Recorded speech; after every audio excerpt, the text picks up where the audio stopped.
Big boss live അപ്ഡേറ്റ്സിലേക്ക് പോകാം. ലൈവില് രാവിലെ തന്നെ ഹൗസിലുള്ള കണ്ടസ്റ്റൻസ് പെട്ടിരിക്കുകയാണ്. വേറൊന്നുമല്ല, കഴിക്കാൻ ഒരു ആഹാരവും ഇല്ല എന്നുള്ള കാര്യങ്ങൾ ആദ്യം തന്നെ പറയുന്നുണ്ട്.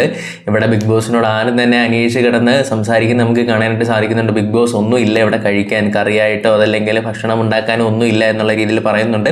പിന്നീട് കുറച്ച് അരി എടുത്ത് അവർ കഞ്ഞി ഉണ്ടാക്കുന്നത് നമുക്ക് കാണാനായിട്ട് സാധിക്കുന്നുണ്ട്. അതേപോലെ തന്നെ നോക്കുകയാണെങ്കിൽ നമുക്ക് ഇവിടെ അറിയാം, ദീപാവലിയുടെ ഒരു ചെറിയ ഡെക്കറേഷൻസ് ഒക്കെ നമുക്ക് ഇവിടെ കാണാനായിട്ട് സാധിക്കുന്നുണ്ട്. തൊട്ടടുത്ത് പടക്കങ്ങളൊക്കെ ആണെങ്കിലും ഒരുക്കി വെച്ചിട്ടുണ്ട്.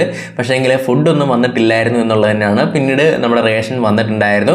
ഇതിൽ നോക്കുവാണെങ്കിൽ എനിക്ക് തോന്നുന്നു ഈ ഒരു വീക്കിൽ ഡ്രാഗൺ ഫ്രൂട്ടും കൂടെ ഉൾപ്പെടുത്തുമെന്ന് കണ്ട ഒരു കോണ്ടക്സ് നടത്തിയിട്ടുണ്ടായിരുന്നു. പക്ഷേ എങ്കിൽ അതൊന്നും ഇവിടെ കണ്ടില്ല.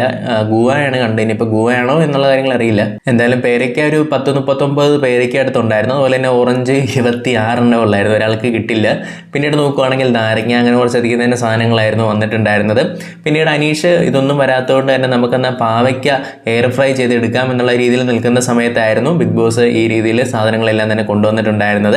പിന്നീട് അവിടെ ഉപ്മാവ് ഉണ്ടാക്കാം എന്നുള്ള രീതിയിൽ പറഞ്ഞ് ഹൗസിലുള്ള കണ്ടസ്റ്റൻസ് അനുമോളോട് ഈ കാര്യങ്ങളൊക്കെ തന്നെ പറഞ്ഞിട്ടുണ്ട്. എന്തായാലും പേരയ്ക്ക കണ്ടിട്ട് ഹൗസിലുള്ള കണ്ടസ്റ്റൻസ് എല്ലാം ഹാപ്പിയാണ്. പറയുന്നുണ്ട്, എന്തോരം ഫുഡൊക്കെ ആണല്ലേ, അല്ലെങ്കിൽ എന്തോരം ഫ്രൂട്ട്സ് ഒക്കെ ആണല്ലേ എന്നുള്ള രീതിയിൽ പറയുന്നുണ്ട്. ടാസ്കോ കാര്യങ്ങളൊന്നും തന്നെ നടന്നിട്ടില്ല. പക്ഷേ ലൈവിൽ രാവിലെ തന്നെ കണ്ടസ്റ്റൻസ് ചെറുതായിട്ടൊന്ന് പേടിച്ചിട്ടുണ്ടായിരുന്നു. ഈ രീതിയിൽ ഇനിയിപ്പം ലൈവിൽ രാവിലെ തന്നെ കഞ്ഞി കുടിക്കേണ്ടി വരുമോ എന്നുള്ളൊരു ചിന്തയിലുണ്ടായിരുന്നു. പക്ഷേ അവസാനം ബിഗ് ബോസ് തന്നെ അതിനൊരു സൊല്യൂഷനും കൊണ്ടുവന്നിട്ടുണ്ടായിരുന്നു.